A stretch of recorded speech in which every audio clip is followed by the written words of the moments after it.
আমি আপনাদের সাথে একটু পরামর্শ করতে চাই। সেটা হলো, আমাদের মূল বিষয়টা হলো, প্রথমেই আসছে মাদক। এখন দেখেন, মাদক, মনে করেন আমার সন্তান আজকে মাদক সেবন করে আর একজন বিক্রি করে, তো এটা তো সামান্য জিনিস। একজন বিক্রি করে, একজন সেবন করে, তো এটা তো একজন আর একটা বিষয় বা পাঁচজন আর একটা বিষয়, কিন্তু তা না।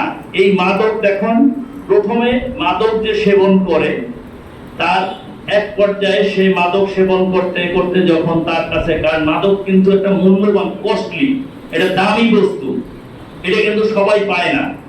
মাদকটা কিন্তু সহজলভ্যও না, এখন সহজলভ্য করে ফেলছেন। এখন এই মাদক সেবন করলে, যখন মাদক সেবন করতে নিজের কাছে টাকা না থাকে, সে তার মা বাবার উপর অত্যাচার করে। আচ্ছা, মা বাবাকে মারলো, এরপরে তার প্রতিবেশীর কাছে যাচ্ছে, না পেয়ে সে প্রথমে চুরি করে, চুরি করার এক পর্যায়ে সে ছিনতাই করে, ডাকাতি করে, অর্থাৎ এরপরে মার্ডার হয়ে যায়।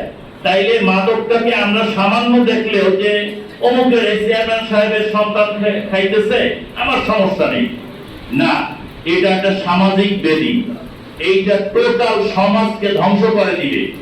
অতএব আমাদেরকে এই মাদকের বিষয়ে আমাদের সবার একমত পোষণ করতে হবে। আমি কিন্তু একটা খাতা খুলছি, যেটা তদবির কারকদের তালিকা আমার কাছে আছে।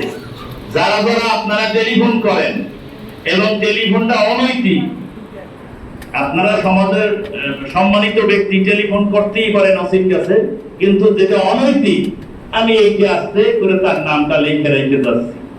আমি হয়তো বা এখন চেয়ারম্যান সাহেবের কাছে বলবো না, চেয়ারম্যান সাহেব জানবেও না, পরবর্তী ওসি এসে ঠিকই জানতে পারবে যে গোলাম আলমগীর চেয়ারম্যান এই টেলিফোন করছিল, কি ব্যাপারে, এই জন্য। এটা আমি